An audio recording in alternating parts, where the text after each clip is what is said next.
Tisztelt elnök úr, tisztelt szekció! A konferenciára egy kriminálandragógiai témával érkeztem, és ebben a kriminálandragógiai témában itt az első dián látható néhány kulcskifejezés, kulcsfogalom mentén szeretnék haladni. Ebből nagyon igyekszem dinamikusan haladni, mert érzékelem, hogy az idő kicsit fel kell, hogy gyorsuljon most. Szóval a kulcsszavak közül egyet-kettőt csak azért említenék részletesebben, mert kimondottan ezen keresztül érthető meg, hogy a kutatási célom és a témám milyen irányban megy. Először is a kriminálandragógiának azt a jellemzőjét emelném ki, hogy kifejezetten a börtönökben élők, a fogvatartottak fejlesztésével foglalkozó neveléstudományi ágazat, de nem vethető el, és elég fontos, hogy nem csak a fogvatartottak, hanem a fogvatartottak társadalomba történő visszaillesztésével dolgozó szakszemélyzet fejlesztésére is irányulhat. A reintegráció és a reszocializáció számomra elég erősen rokon fogalmak, és azok a jellemzők, amik megegyeznek bennük, a következők: mind a kettő a fogvatartottak szabadulásához vezető utat egyengetik a fogvatartottak részére, hogy aztán a társadalomba a visszatérés minél zökkenőmentesebb legyen. Az én egyik vesszőparipám az önfejlesztés, felé megyek, haladok, és ezen belül én kettő csoportfoglalkozást emelnék ki, amelyeket már én ki is próbáltam. Az egyik a filmklub. Itt kifejezetten előre gondosan válogatott filmek csoportos nézésén keresztül indulunk, és utána irányított beszélgetéssel elemezzük nem csak a filmet, hanem a valós élettel való tartalmi kapcsolatot is. A meditáció pedig az egy olyan inkább már egyéniesített cselekvés, ahol az egyén meditálás közben igen pozitív, saját számára fontos tartalommal operál. Ez egy megváltozott tudatszinten történő munka. A börtönlét problémáiról nagyon röviden egy-egy mondatot. Magas fogvatartotti létszámmal kell számolnunk Magyarországon, mintegy 18 000 ember van a börtönökben jelenleg is, és ha ezek az emberek a börtönben vannak, akkor valahol nincsenek, valahonnan hiányoznak. És a társadalomnak két fő pontját jelölném meg most, az egyik a család, a másik pedig a munkaerőpiac, hiszen ha a családból egy keresőképes tag távol az otthontól évekig börtönben él, akkor azt a család esetleg keményen megsínli. A munkaerőpiacról pedig azért hiányoznak ezek az emberek, vagy annál megfoghatóbb, hogy hiányoznak, hogy nem tudnak részt venni a munkaerőpiaci pozíciókért folytatott versenyben. A fogvatartotti létszámot mutatja ez a grafikon, és ez a grafikonnak inkább csak a legteteje az elmúlt néhány évben a 15 000 és a 18 000-es szám közötti mozgást. Ugyan naponta változik ez a szám, hiszen szabadulnak emberek és kerülnek be emberek a börtönbe, de ez tendencia látszik, hogy nagyon megugrott, és hát cél lenne ezzel foglalkozni, hiszen ez egy elég aktuális társadalmi probléma.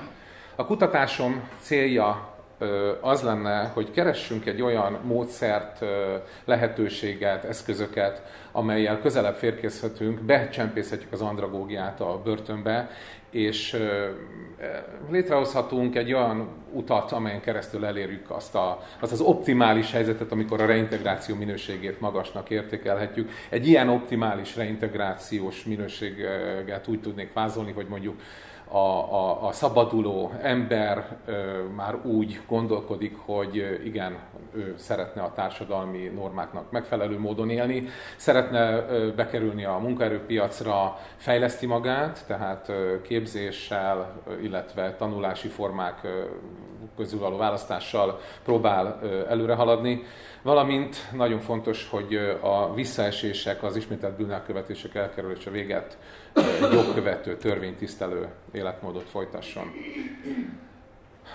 Én úgy látom, hogy a reintegráció fejlesztésének az egyik alapvető mozzanata a kooperáció. Egy olyan együttműködés, ami egyrészt, én két dimenzióban látom, az egyrészt a neveléstudomány szakemberei és a büntetés végrehajtás rendszere közötti kapcsolattartás, a másik pedig ugyancsak a andragógusok, pszichológusok, stb. Neveléstudományi szakemberek és maguk a fogvatartottak közötti állandó, rendszeres, személyes kapcsolattartás. Én a csoportfoglalkozásokra fókuszálnék. Van ilyen eddigi tapasztalatom elméleti és gyakorlati úton. Az elméletről egy mondatban csak annyit, hogy nagyon sokat változott a büntetés végrehajtás eszmerendszere, már nem látható a megfélemlítés, a megaláztatás, a bosszú és egyebek ilyen negatív dolgoknak a használata, ehelyett inkább humanisztikusabb módon a fejlesztés, a reintegráció, a társadalomba való visszavezetés a lényeg. Emellett a kriminológia is azt mondja, hogy ugye az emberi méltóság alapvető az emberekkel való bánásmódban, még a börtönben is.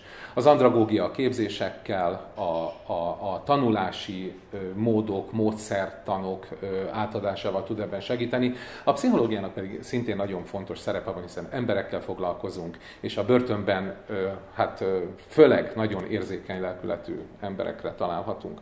A helyszín, ahol én már ezt a vizsgálatot 2010-ben is csináltam, 2004-ben, 5-ben és 6-ban, a Balassagyarmati Fegyházis börtön. Nagy szerencsémre itt ebben a börtönben minden olyan dolog, igazítok a dián, minden olyan dolog rendelkezésre állt, ami véleményem szerint nagyon fontos ahhoz, hogy ilyen jellegű munkát végezzünk, hiszen itt rátaláltam egy olyan nyitottságra az intézet felől, ami bizonyította azt, hogy a kívülről érkező neveléstudományi szakemberek irányában kinyitják a kapukat. A csoportfoglalkozásra nagyon jó környezetet biztosítottak, nagyon jó technikai felszereltséggel, és a szakmai támogatás, parancsnoki, pszichológiai, büntetésvégrehajtási támogatás is jelen volt, és nem beszélek arról, hogy a fogvatartottak érdeklődése is nagyon nagy volt az általam meghirdetett programokra. Két ilyen program, ami úgy érzem jellemzően értékelhető az elmúlt évek munkáiban részemről, az egyik a Filmklub, ahol nagy csoporttal dolgoztam. Ezeket 3-6 hónapig folytattuk, és mindig már az első foglalkozáson arra szerződtünk a résztvevőkkel, hogy alkalmanként megnézzünk egy-egy olyan filmet, amiről utána mélyrehatóan beszélgetést is, akár vitának is nevezhetem, ilyen jellegű diskurzust folytatunk. Hogy ne húzzam az időt, gyorsan átérek a másikra, a meditációra. Ez egy picikét talán kényesebb, ugyanis kényesebb mozzanat, hiszen itt már feltétlen szükség van pszichológus jelenlétére, aki nem csak felügyeli a folyamatokat, hanem bele is szól, és a nagyon sok kérdésre ő közvetlenül meg tudja adni a választ. Legérzékletesebb akkor lenne, ha 2 mondatban elmondanám, hogy hogyan néz ki ez az egész, ha valaki elképzel, hogy benyit egy ilyen helyiségbe, ahol folyik egy meditációs foglalkozás. Említettem az előbb, hogy a meditáció egyéniesített dolog, de az elméleti és gyakorlati alapok átadása kis csoportban működőképes.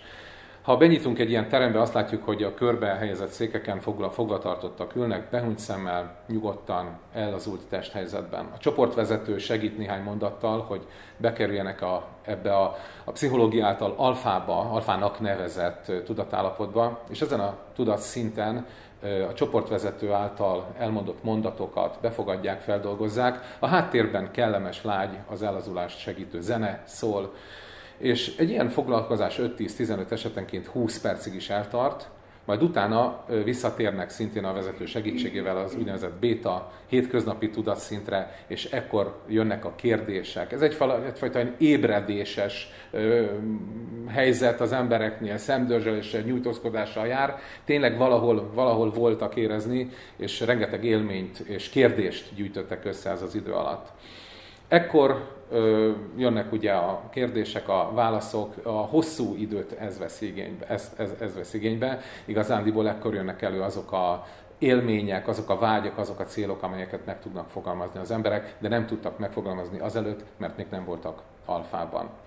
Most ahhoz, hogy megfelelő mondatokat mondjunk ilyen alfában levő embereknek, és különösképpen fogvatartottak esetében, én végeztem egy rövid kis kérdőíves felmérést, ugyanis kíváncsi voltam arra, hogy 10 kérdés mentén milyen igen vagy nem választ adnak bizonyos állításokra. És ezután tudtam összeállítani azt a szöveget, amit egyáltalán kínáltam nekik. 63%-ban úgy válaszoltak a megkérdezettek, hogy a siker feltételei igenis adottak bennük, csak élni kell ezzel a sikerrel. A közösség szolgálatára is hajlandóak voltak ugyanezek a személyek. 88%-ban elfogadták, hogy a változás lehetősége ott van bennük, és hogy a változással egy jobb, szebb élet is várhat rájuk.